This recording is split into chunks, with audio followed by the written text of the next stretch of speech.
El trauma ocular. Lo que tenemos que saber que estadísticamente, en general, es un problema de los hombres jóvenes, y esto se relaciona mucho con que es la población que está relacionada más que nada a los deportes o deportes de contacto, y a los trabajos donde pueden aparecer los problemas legales asociados al trauma legal. Por eso es muy importante, siempre que tengamos un paciente con un trauma ocular, prestar atención y completar muy bien la historia clínica, porque años después pueden aparecer problemas, porque a pesar de que haya avanzado todas estas cirugías y la tecnología en los pacientes para el manejo de los traumas severos, eh, la cantidad de soluciones exitosas siguen siendo bajas. Son pacientes muy complejos y, como dice el último ítem ahí, el 50% de los traumas del segmento posterior vienen asociados a lesiones del segmento anterior, y por lo tanto se necesitan cirujanos muy experimentados que manejen muy bien los dos segmentos del ojo, anterior y posterior, o una combinación de un cirujano de segmento anterior con un cirujano de segmento posterior. Este es un primer paso, aproximación importante para el manejo quirúrgico en el trauma ocular.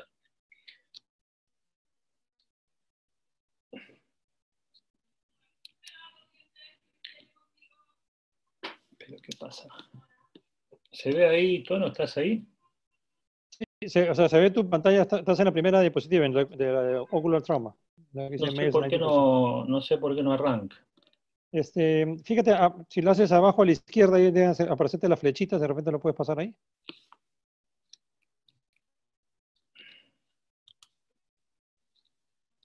¿Será porque es muy pesado todo esto? No, no debe ser.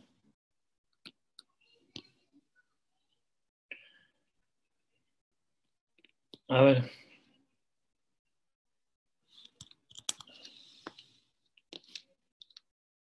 Pongo Skype y arranco de vuelta. Sí, sí, mejor.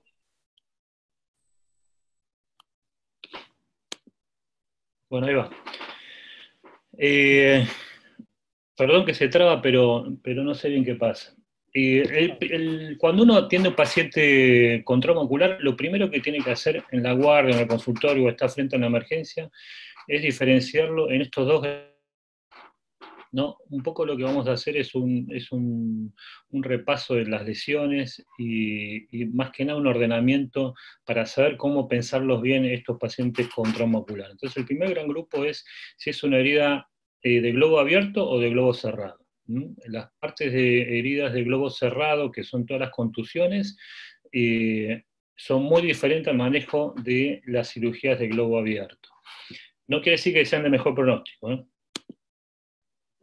Entonces, para clasificarlas, todas las contusiones o el trauma de ojo cerrado, de globo cerrado, tenés la contusión, que es el golpe mismo, o una laceración una herida de espesor de la pared que no es de espesor completo, una laceración lamelar. Y dentro del grupo del trauma con ojo abierto, los podemos dividir en 4 grandes grupos, que son el estallido, la ruptura del globo ocular, la herida penetrante y la herida perforante, que la única diferencia es que la penetrante tiene un orificio de entrada y la perforante tiene orificio de entrada y salida, y del cuerpo extraño intraocular es el otro gran grupo de las heridas de ojo abierto, ¿no? Entendemos como pared ocular la esclera y la córnea, ¿se entiende? Acá tenemos un ejemplo de una herida lamelar, o sea que no penetra entre el ojo, sino que es un scalp solamente. Fíjense, este es un estallido, un paciente operado con una cirugía extracapsular que se levantó la sábana y se abrió la herida vieja y el lente lo tenía debajo de la conjuntiva. Esta es una ecografía donde vemos, el primero que llama la atención son los dos nervios ópticos, obviamente uno es el nervio óptico y otro es el cuerpo externo intraocular con la sombra acústica. Y acá tenemos un esquema de cómo son las heridas penetrantes y perforantes de acuerdo a la localización, si entra a través de la córnea, a nivel de la par plano, a nivel de compromiso de pared que va a comprometer retina, son diferentes pronósticos, obviamente, ¿no?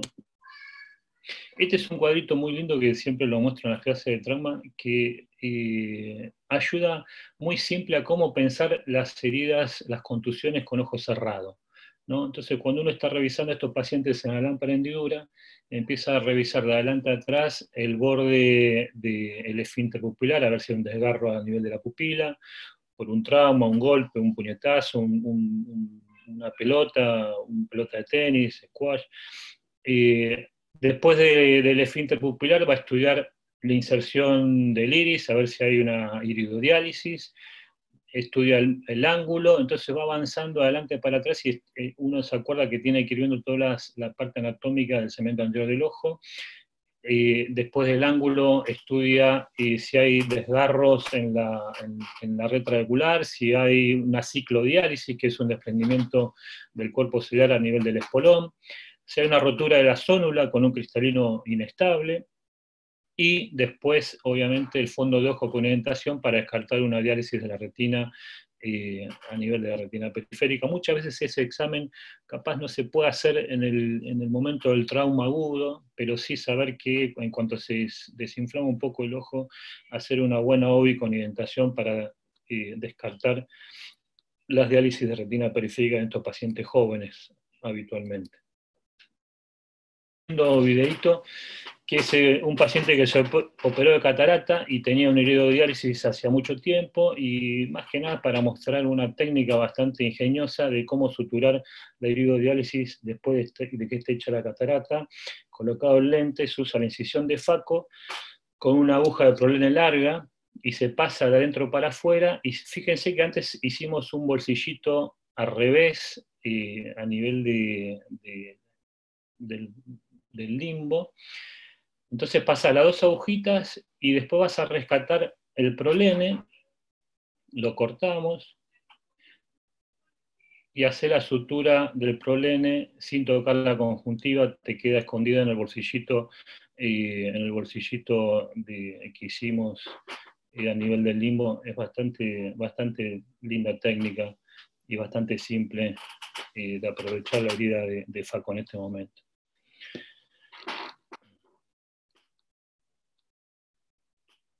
O sea, el punto queda enterrado directamente entre la esclera y la conjuntiva. Este es otro paciente que es un trauma contuso. Era un paciente, un mecánico que estaba cambiando la correa del auto y le explotó, se le reventó en la cara, pobre. Fíjense que son todas pacientes jóvenes, fíjense el cristalino, está subluxado, tiene vitro toda en la cámara anterior. Acá lo que estoy haciendo es con unos ganchitos sostener la cápsula y hacer una Faco muy suave, con muy poquita irrigación y aspiración. Por suerte son cristalinos cristalinos blandos y se aspiran fácilmente. Y acá estamos colocando un anillo de tensión capsular modificado con Cioni, que es ese anillito donde va la sutura y uno puede estabilizar la cápsula. Una vez que se coloca el anillo en el back, se saca el halo, y ese halo es el que va a ser el sostén, también con prolene en el triangulito de esclera para hacer el anclaje que vemos ahí donde está saliendo el punto.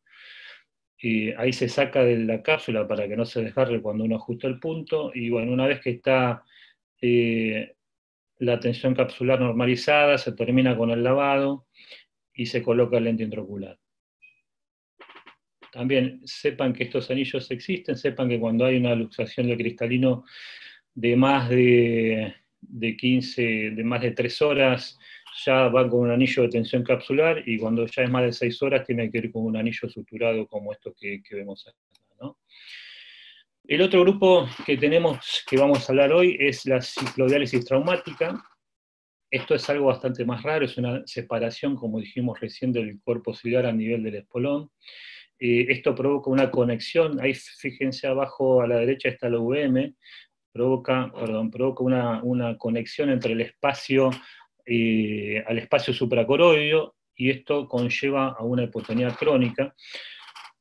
con una lesión y una disminución de la agudeza visual en los años si uno no hace el diagnóstico de esto. Entonces son ojos que tuvieron antecedentes de un golpe muy fuerte, que uno lo primero que piensa es que está abierta la esclera en algún lado, la esclera no está abierta en ningún lado, lo que tiene es el cuerpo ciliar separado de la esclera, y eso provoca la hipotonía. Entonces la única forma de hacer el diagnóstico es con una VM, y a veces más difícil es como en la gonioscopía, como vemos acá, donde se ve el espacio blanco, no sé si voy con el puntero, si lo van a poder ver, bueno, donde uno ve el espacio blanco, que si fuese un desprendimiento de la base del iris, tendríamos que ver la cabeza, los procesos ciliares. Como no es eso, vemos la esclera directamente, es que el cuerpo ciliar está desprendido de la inserción del espolón y por ahí aparece la hipotonía, ¿no? Hay varias formas de solucionar estos cuadros bastante raros. Una forma es la ciclopexia directa, o sea, tallar esta tapa escleral bastante larga, se hace una incisión, y con unos puntitos directamente, con 10 ceros, se hace esclera, cuerpo ciliar, esclera, y se hace la apexia directa con la sutura de la zona donde está desprendido el cuerpo ciliar. La técnica es bastante sencilla, lo que es un poco complicado es el postoperatorio. Estos pacientes muchas veces la presión sube mucho, o muchas veces queda hipotónico varios meses, pero bueno, sepan que uno lo puede solucionar con esta cirugía. En estos casos. Lo más importante es tener presente que esto existe en los traumas contusos severos asociados a hipotonía y sin ruptura escleral, ¿no? El otro grupo de lesiones de globo ocular cerrado, contusiones, son los desprendimientos de retina contusos.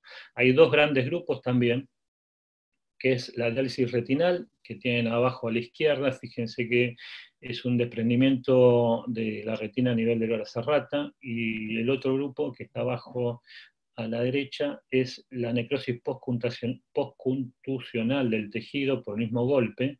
Provoca una disrupción mecánica por una vibración del golpe con bordes infructuosos y sangrado. Son totalmente diferentes las lesiones. Y todo esto se debe a que, como ven el dibujito de arriba, el golpe contuso hace un acortamiento del largo axil del globo ocular, y esto provoca un ensanchamiento compensatorio del globo ocular en el mismo golpe, y esto tracciona la base del vitro a nivel de la retina periférica, donde sabemos que es donde más fuerte la adherencia del vitro al ojo es sobre la base del vitro, y provoca esta lesión, que no son tan elásticas como para acompañar el golpe. Este es un diagrama bastante lindo. Capaz lo más importante de todo esto, para no complicarnos, es lo que dice acá abajo, que yo les remarco. Si yo tengo un golpe en el ojo importante, asociado a una hemorragia vítrea, operen rápidamente a este paciente. Cuando hay sospecha de que, porque a veces donde los ojos sufren mucho es cuando tienen estos golpes severos, con un hemovitro con desprendimiento de retina. Eso provoca una PVR terrible que después uno no lo puede solucionar. Entonces, cuando hay un hemovitro y uno sospecha que puede haber un desprendimiento de retina y el ecografista no se termina de definir, ante la duda, opérenlo rápidamente, porque muchas veces hay algo de desprendimiento de retina y lo agarramos antes de que aparezca la PVR, y esos ojos sí se pueden salvar. Este es algo anecdótico, que le traigo esta foto porque es el único caso que vi, un trauma contuso con un desprendimiento de la base del vitro, que se ve la fotito igual al dibujo, que si uno afina el ojo, si lo ve rápido con el Skepens, puede pensar que es un desprendimiento de retina, pero si uno empieza a mirar bien, ve que la retina, los vasos pasan por abajo de la base del vitro desprendida. Esto no tiene tratamiento, no se hace nada, pero hay que controlar la retina periférica para que no aparezca una diálisis con el tiempo. El grupo capaz característico de desprendimiento de retina por un trauma contuso, pelotazo, puñetazo, es la diálisis retinal, que como explica ahí, es la causa más común, es una desinserción de la retina a nivel del verde serrata, como muestra el dibujito. En general, son inferotemporales el lugar más común, y es fundamental hacer una buena identación de la retina periférica para hacer el diagnóstico, porque no se ve de otra forma, solo se ve cuando progresa. Como en este caso, estos pacientes muchas veces tuvieron un trauma muchos años antes, o 2 o 3 años antes, como el vitrio es muy forme, son pacientes jóvenes, no aparece el desprendimiento de retina inmediatamente, salvo que hagamos una buena identación y examen, evaluación de la retina periférica. Y sí, esto sí es importante, es el único grupo que la indicación sí o sí es la colocación de una banda escleral con crioterapia. Está mal hacer una vitrectomía en estos pacientes, y uno complica mucho las cosas si se pone a tratar de desprender el vitro en estos pacientes jóvenes. Bueno, y empezamos a casos ya más complicados. Los mismos traumas, capaz en pacientes con miopes altos o trastornos del colágeno, como Marfan, pueden provocar desgarros gigantes a nivel de la retina. Un desgarro gigante sabemos que es cuando es más de 3 horas del reloj. Y acá vemos, ¿todo se escucha bien, Renzo? ¿Se me escucha bien? Perfecto, está Sí, perfecto, se escucha muy bien. Ok.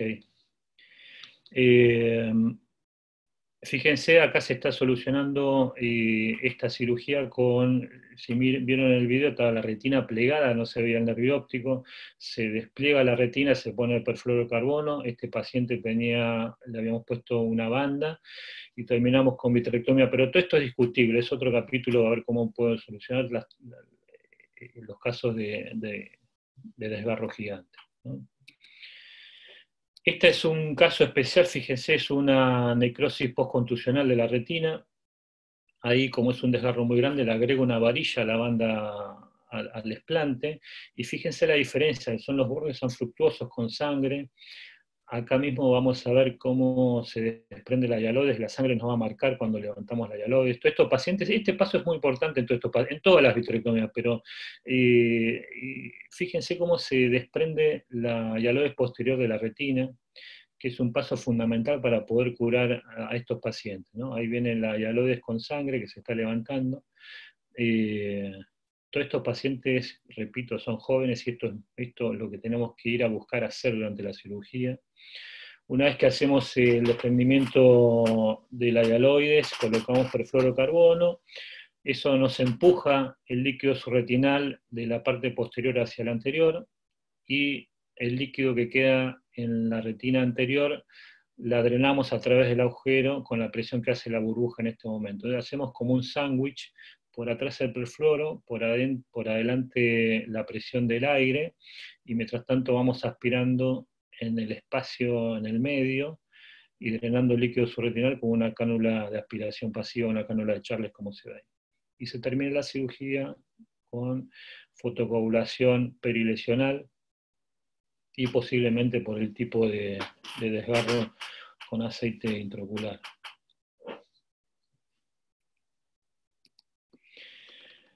Otro caso fíjense lo mismo, necrosis postcontusional, bordes infructuosos, sangre, antes y en el pre y en el postquirúrgico.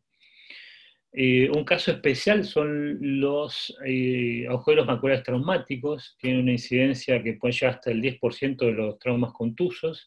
Y una cosa importante para no olvidarse en estos casos es que un porcentaje alto tiene resolución espontánea. Son pacientes jóvenes que uno hace el diagnóstico de agujero macular traumático. En general, fíjense la foto, que son agujeros maculares con una alteración del epitelio pigmentario, ahí se ve temporal superior, entonces te está diciendo que esto fue un golpe, acá hubo un golpe.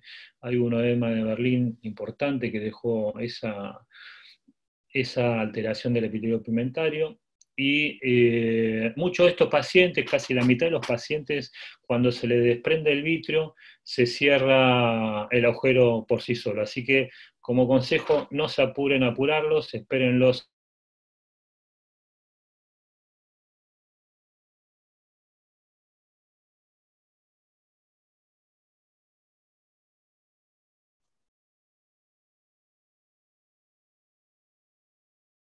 Después el audio otra vez, ¿no? Sí, Esperemos un poquito a ver si regresa. se colgó.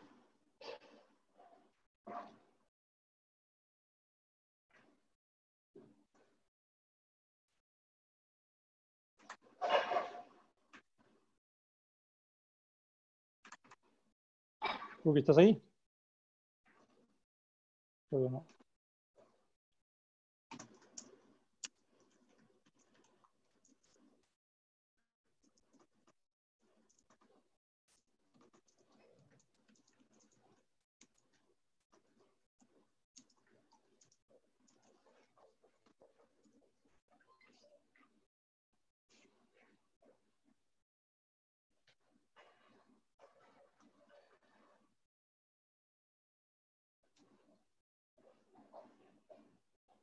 Ahí está.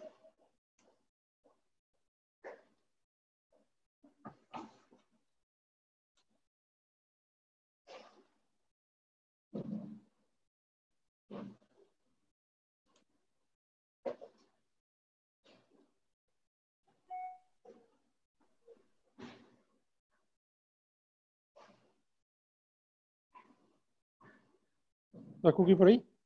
Sí, él ya está conectado, ¿Está? pero tiene Ok. tiene su micrófono apagado. Ok. Voy a escribirle.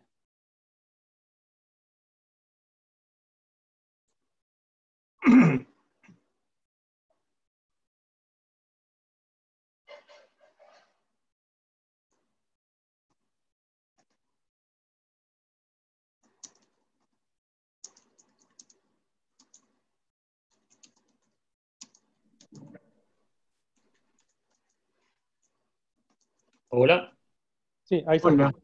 ahí excelente. volvimos. Sí. Perdón, no sé bien qué pasa. Vamos a continuar. Habíamos quedado, no sé si habíamos quedado acá, en heridas de globo ocular abierto. Ujú. Bueno, esto es importante tener en la fase, la parte fisiopatológica de la cicatrización, es que pasan en cualquier parte del cuerpo, pasa lo mismo en el ojo, y eso es el gran problema del manejo de las heridas de ojo abierto, ¿no? Hay una fase Cookie, inflamatoria. Cookie, no estás compartiendo tu pantalla. Comparte tu pantalla. Ahí comparto.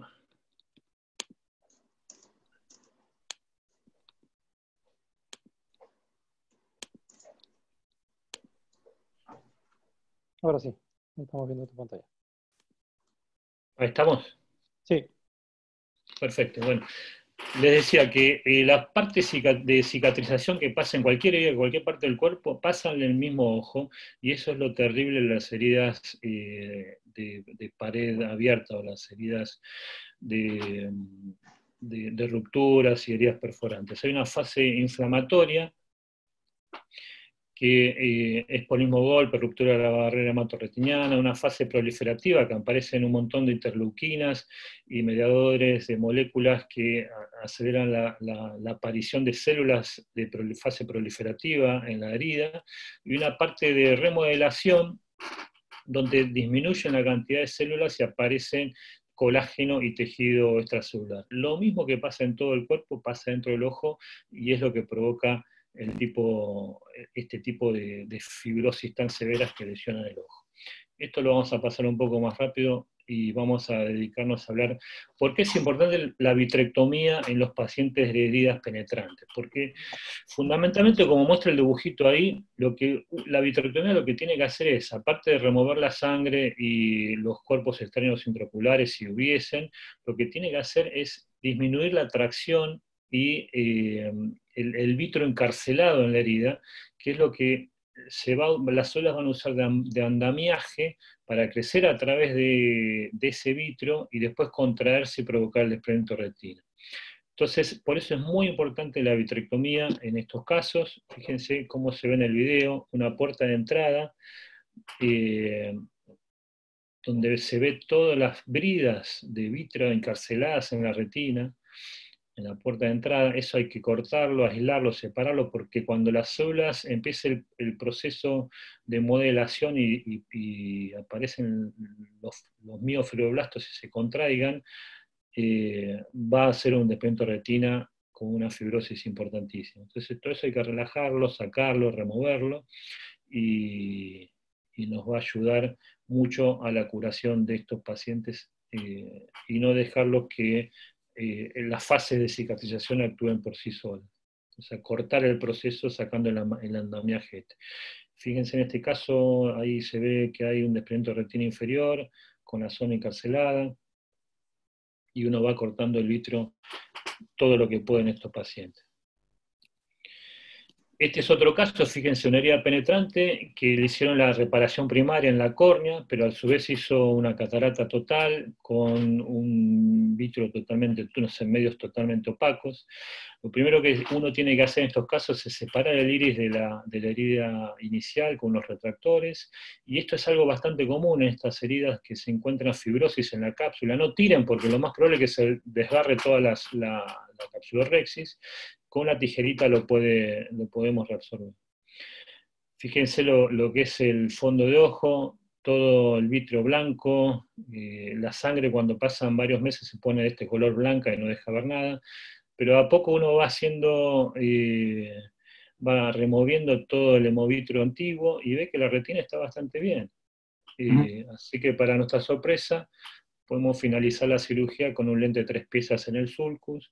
Ahí me estoy asegurando que no quede iris encarcelado en la herida corneal, porque eso después se vasculariza, y ahí paso la agujita, la canulita, para asegurarme que no hay adherencias y no voy a tener futuras vascularizaciones a nivel de la córnea.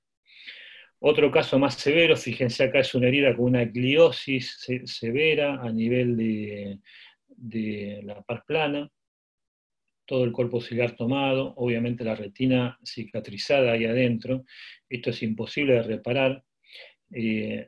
Acá estamos sacando bridas y PBR epiretinales, hay bridas subretinales que se ven ahí en la arcada temporal inferior, y obviamente uno termina haciendo una retinectomía, cortando la retina de esa adherencia fibrosa, porque esto, si no, es imposible que quede la retina aplicada.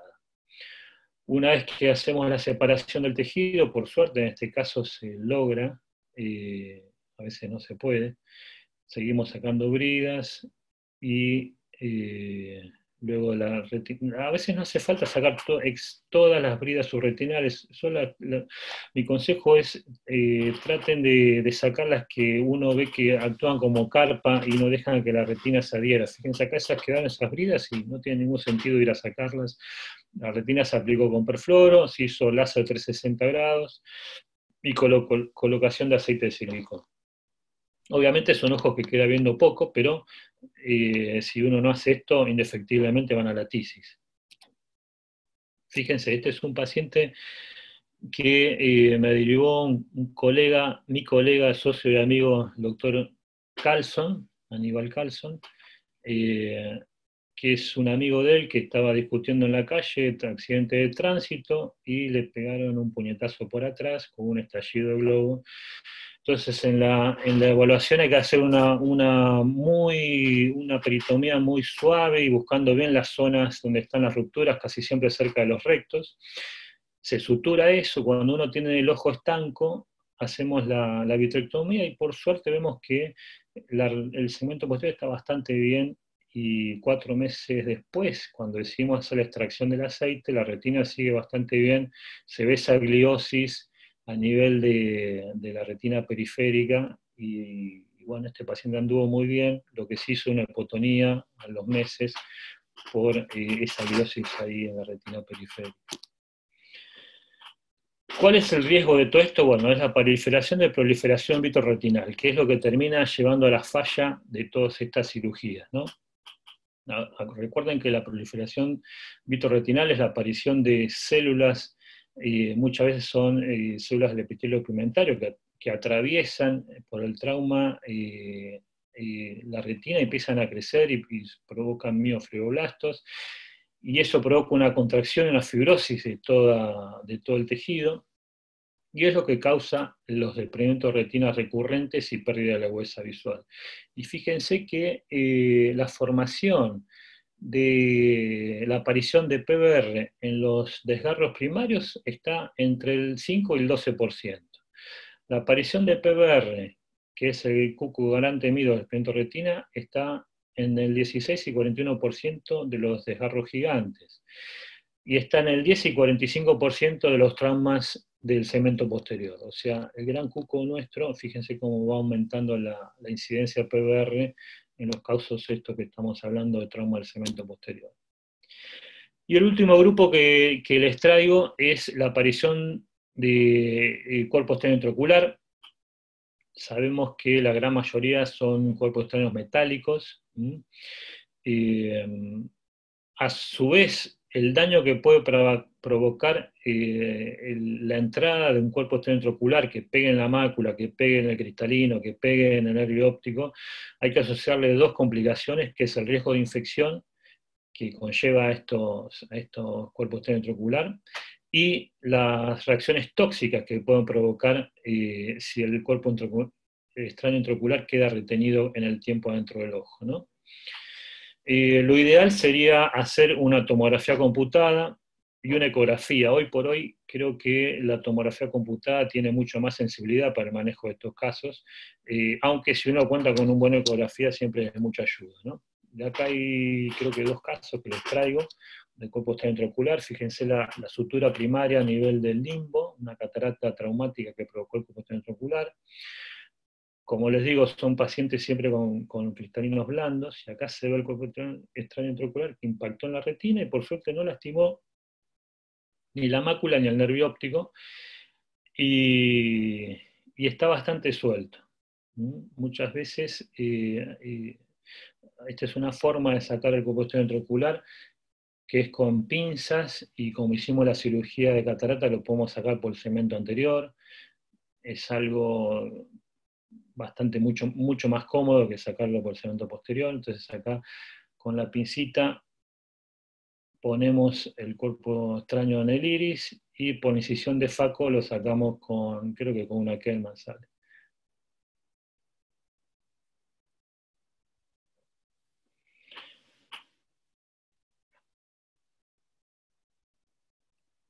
Bueno, y el otro caso que les traigo es este, que ya es una siderosis. Fíjense, este paciente me consulta porque empezó a ver mal del ojo izquierdo.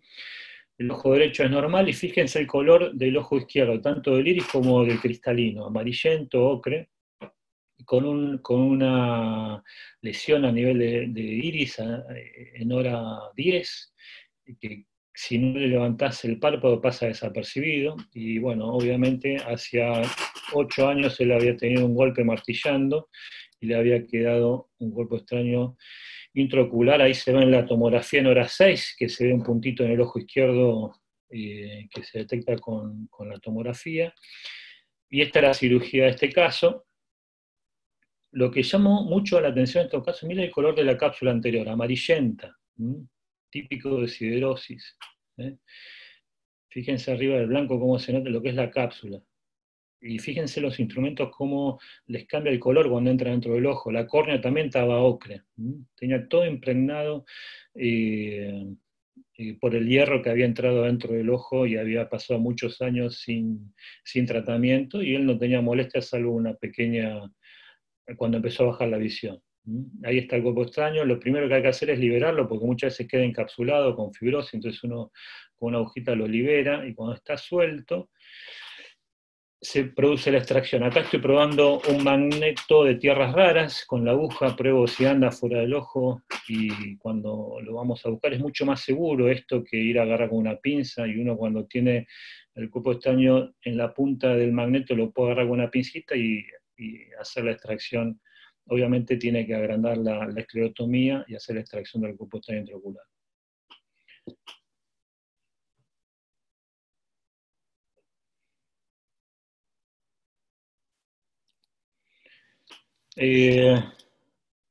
Bueno, no sé si estamos bien con el tiempo, no sé, Tono, si se escuchó bien. Sí, perfecto, estamos muy bien. Sí, todo muy bien. Ok, estoy abierto a preguntas y te paso la posta, Tono, Renzo, a ver cómo siguen. Sí, gracias, Cookie, de verdad que estuvo muy buena, muy interesante tus casos. Sí, a ver, yo sí tenía algunas preguntas.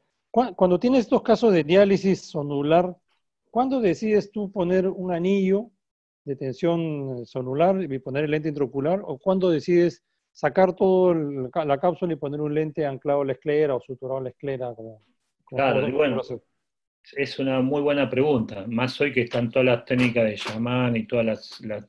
los lentes suturados que a mí me gusta siempre tratar de conservar, si puedo conservar la cápsula, me gusta tratar de conservar lo más parecido a la anatómicamente natural del ojo. O sea, si yo puedo hacer una FACO suavemente, con anillos de tensión capsular, con anillos suturados, me inclino siempre por ese lado, aunque sea un poquito más laborioso. Si en el momento que la estoy haciendo se complica todo y se me luxa todo y no lo puedo hacer, bueno, ahí indefectiblemente termino por un lente suturado o un lente anclado de esclera. Pero inicialmente me gusta ir más por esto que mostré, que es mantener la cápsula de cristalino, ¿no? Perfecto. A veces no se puede, a veces la verdad que se hace muy difícil y es mucho más fácil sacar todo y hacer un lente anclado de esclera. Pero en la medida que puedo trato de conservar. Sí, y a veces para nosotros conseguir estos segmentos de anillos con esa orejita para pasar la sutura, a veces es difícil, no siempre es fácil conseguir acá en Sí, nuestro medio. Tensión. Sí.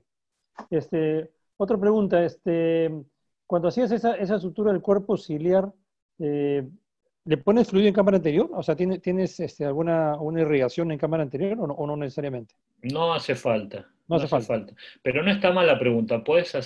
Si está muy hipotónico, le puedes poner una paracentesis, un poquito de solución fisiológica para que gane un poco de tono el ojo, pero tampoco es algo tan frecuente. Yo de esas ciclopexias directas hice 4 y es mucho. Ujú.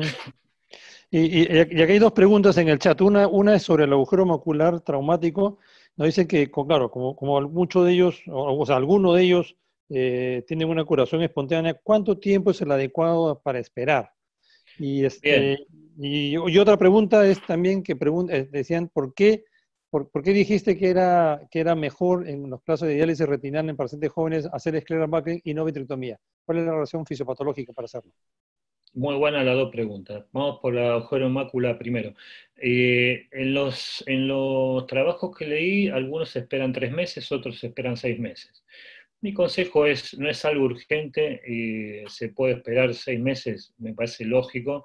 El caso que nosotros tuvimos así, que recuerdo que nos pasó esto directamente, yo al paciente, mirá lo que me pasó, me vino a ver directamente con el trauma, con el agujero macular, y yo le pedí el prequirúrgico para operarlo, ¿no? Sin esperar. Ah, Y el paciente desapareció y apareció a los 6 meses curado.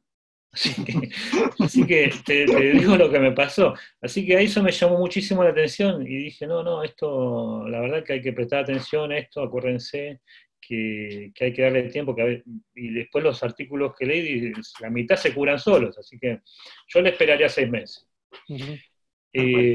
Así que me esquivó bien ese paciente. Y la pregunta de la diálisis retinal traumática, está bien lo que preguntan, y hoy que está todo el mundo, estamos todos muy acostumbrados a la vitrectomía, es hasta una mala indicación hacer una vitrectomía en estos pacientes, hasta si querés mala praxis, no sé cómo lo quieran nombrar, pero la indicación de las diálisis retinales es colocación de un backing o una banda escleral con crío. ¿Por qué? Porque se curan el 99,9% de estos pacientes con eso solo, y no entramos, no sé si alguna vez alguien operó cirugías en pacientes jóvenes, en pediátricos, en chicos de 15 años, de 20 que tienen este problema. El cuerpo vitro está muy forme. Total. Y es muy difícil lograr una buena vitrectomía, y muchas veces no lográs desprender el vitrio, y si lo desprendés puedes hacer agujeros iatrogénicos, o sea, complicás muchísimo el caso, y con una bandita común y corriente con 3 puntos arreglás este problema. Perdón, Cookie, deja de compartir tu pantalla, por favor, porque tenemos que poner el póster Perdón, de Alcon, me había olvidado. ¿cómo salgo acá? Pará. Arriba tienes que... no me acordaba que estaba en No pantalla. te preocupes, yo lo saco, ya está. Ah, está, ya está, gracias. Sí, hay que poner tenemos que poner el afiche de Alcon ahí. Y una pregunta que yo no conozco, por eso te la pregunto. Muy interesante tu caso de la siderosis, ¿eh? Muy bonito, y cómo se veía la Sí. córnea, la cápsula anterior. Después de haber quitado el cuerpo extraño, de haber hecho tu cirugía, ¿esa córnea vuelve a su estado normal o siempre se queda así con ese color amarillento, sabes? Eso no lo Mirá, conozco yo. está muy buena la pregunta porque yo con este paciente tuve un postoperatorio muy escabroso, muy escabroso. La cirugía anduvo bárbara, vos ahí como la vieron, y no hubo ninguna complicación, uno podía pensar que estaba todo solucionado, y este paciente tuvo un Tyndall remanente.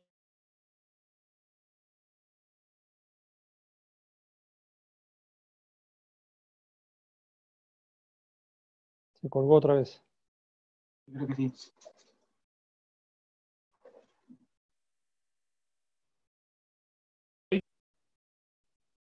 Hola. Otra vez se colgó. Cuéntanos otra vez porque se colgó. Te cuento el caso. Te decía que muy buena tu pregunta, Tono, porque la cirugía cuando fue espectacular y anduvo bárbaro, pero el postquirúrgico fue muy escabroso, fue muy complejo el postquirúrgico de este paciente, porque para empezar siempre estuvo con el ojo inflamado. Le duró como un año una uveitis, el Tyndall y la uveitis que tenía este paciente. Como al año y medio tuvo un desprendimiento de retina que lo operé y anduvo bien, pero me acuerdo que estuvo fácil 12 meses con gotita de Prenefrin fuerte para controlar la inflamación, la uveitis. La córnea volvió con el tiempo a su color normal, pero tardó un montón, tardó un montón. O sea, lo fácil y lindo que salió en la cirugía fue un año y medio atrás de controles con problemas siempre. Interesante. Mira, yo nunca he tenido un caso de eso, por eso te preguntaba. Interesante. Y un tema que habría, que yo ahí no lo conté, pero sí les aconsejo que les pidan electroretinogramas para tener documentado eso, porque provoca un daño tóxico la siderosis, sí, a nivel de la retina. Claro que sí. Renzo, ¿tú preguntas? Encantado con los videos que nos ha presentado Ezequiel, súper interesante. La primera pregunta que te quiero hacer está relacionada con esa técnica que utilizaste de sutura al cuerpo ciliar. Te comento que yo la intenté en 2 o 3 oportunidades y no tuve una cirugía espectacular. Es una cirugía encantadora, ¿no? Muy fina, de trabajo muy minucioso, Sí. demandante de tiempo, y sin embargo mis resultados al final del proceso no fueron, no sé si del todo significativo. Creo que conseguí elevar ahí la presión 3 o 4 milímetros de mercurio, pero finalmente no fue lo que yo hubiese esperado. Y te escuchaba decir que en alguno de tus casos, o en los casos que en alguno de los casos que presentaste, incluso tuviste un periodo de hipertonía. Entonces, cuéntanos un poquito más de la sutura que utilizaste, de repente los intervalos de los puntos, no sé, o de repente poniéndole crío. Está bien, bueno, tocás justo el tema donde está, es un problema la desprendimiento del cuerpo ciliar, no son fáciles de solucionar. Esta es una de las técnicas, esto se puede hacer con una combinación de técnicas, que es la sutura directa del cuerpo ciliar, se puede agregar con una burbujita de gas intraocular, se puede agregar crío en los bordes, si hay lesiones asociadas, bueno, avanza. Acá tenemos colegas que no le hacen esto, le colocan un explante directamente para tratar que esto se cure y lo lograron. O sea, sí, le hacen como un backing 360 y logran que mejore. Yo creo que el gran secreto que es muy difícil de detectar es dónde está el cleft. O sea, vos podés tener un desprendimiento en anular del cuerpo ciliar, pero solo que sea una sola horita donde está desprendida el espolón del cuerpo ciliar. No sé si me entendés. Con el UVM claro, clarísimo. Claro, que haya comunicación directa. Claro. En la UVM vos ves que hay espacio. Pero sería muy interesante localizar dónde está la conexión, la comunicación, y esa es la zona donde hay que tratar bien. Porque si no estás tratando solo el desprendimiento seroso y sigue abierto en otro lado. Claro. Pero eso es muy difícil eso es difícil de detectar, muy difícil. Bueno, aquí felizmente que aquí en Perú lo tenemos a Mario de la Torre, que nos consigue, nos detecta eso con su BM. Ah, sí. Claro, bueno. Con Mario. Otra pregunta que quería hacer respecto, bueno, me imagino que esto que te voy a preguntar es como las preguntas clásicas que se hacen a los médicos que enfrentan trauma ocular, digamos, en la región posterior, pero de todas maneras me gustaría tu opinión. ¿Banda o no banda? O sea, hay corrientes que sugieren cuando hay ruptura de la pared y hay tracción o organización del vitrio, es mejor colocar una banda profiláctica. No lo sé. No, tú lo haces... No lo sé. No lo sé, hay literatura que está a favor y literatura que está en contra. Fíjate el video que mostré yo soy capaz de la escuela vieja, a mí me gusta colocar banda. Y si viste los videos, a veces le agrego varilla, le pongo más, me gusta mucho, y más en estos casos que uno intenta relajar la retina periférica, es muy importante la banda, para mi punto de vista. Pero el caso que mostré no le puse banda, por ejemplo. Claro. ¿Y calibre? No lo sé. Y calibre, el que te quede más cómodo. Hay películas que vieron ahí que eran 20G, yo opero casi todo 23G, porque tengo todo mi instrumental comprado 23G. No le veo grandes ventajas en el calibre.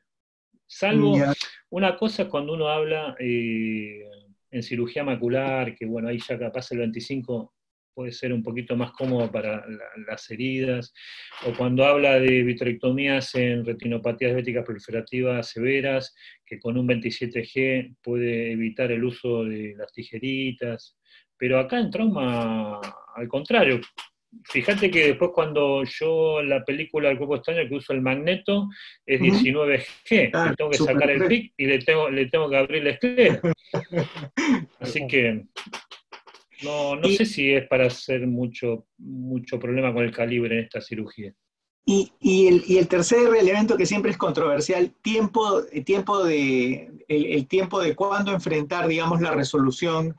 Y te escuchaba decir que específicamente cuando había hemorragia vítrea, tu sugerencia era entrar inmediatamente. Sí. Y lo mismo haces cuando tienes, no hemorragia vítrea, sino cuando tienes el trauma con desprendimiento coroideo hemorrágico, o en esos casos sí esperas a que licuefacte un poco el vitrio. Perdón, el coágulo. Está muy buena tu pregunta. Está muy buena tu pregunta. Y hoy las cosas cambiaron mucho y la tecnología ayuda mucho. Y mi concepto, mi visión es cuanto antes mejor todo. O sea, y mientras más cirugías juntas, mejor, porque eso te evita a tener que llevarlo al quirófano 3-4 veces. O sea, si vos podés solucionar todo junto, reparar la primaria, entrar atrás, revisar, sacar la sangre, dejar el lente puesto, sería lo ideal. Mucho al lado no se puede, porque no se cuenta ni con los cirujanos que puedan hacer todo, ni tenés el espacio, ni los lentes en stock para hacerlo en una urgencia. Pero mi visión hoy es cuanto más cosas juntas y antes mejor. Ahora, dicho esto, el único momento que yo espero es el punto que dijiste vos. O sea, cuando hay un desprendimiento coroideo, que la ecografía me marca que está muy forme y con muchos puntitos, yo eso lo espero 15 días, porque eso no sé que no lo puedo drenar. Cuando se transforma en seroso, recién lo dreno, ¿no? O sea, lo espero 15 días solamente en el punto que bien marcás vos, que son los desprendimientos coroideos hemorrágicos. Espero, ese sí, el único que lo espero. Además, mi consejo, y el otro punto que marcaste, lamentablemente yo vi casos de retinas y ojos perdidos, porque tenía un hemovitrio y no se operaban, y pensaban que se le iba a ir, y cuando se opera a los 3 meses, había un hemovitrio más un desprendimiento de retina total, más una PBR que ya te hacía terrible. Entonces, eso es lo que un gran error que todavía tenemos y nosotros, que tardamos en indicar esa cirugía, ¿no? Pensando que se le va el solo en el movito. No esperaría. Tono. No, y otra controversia es en trauma ocular abierto es cuándo usar antibióticos intravitreos. ¿Cuándo usas? Es buenísima la pregunta. No uso nunca antibiótico intravitreo. Uh-huh. Nunca. Nunca. Nunca. No uso. Interesante. La verdad que no. Y ni siquiera corrió reforzado cuando en el posquirúrgico. Le doy una gotita de togramicina con un corticoide común y corriente. Uh-huh. No uso antibióticos intravitreos. Diferente es cuando uno opera un cuerpo externo intraocular con una endostalmitis, ¿no? Eso ya sí es claro. O sea, si hay una endostalmitis establecida, sí, pero si no, exacto. No. Pero no.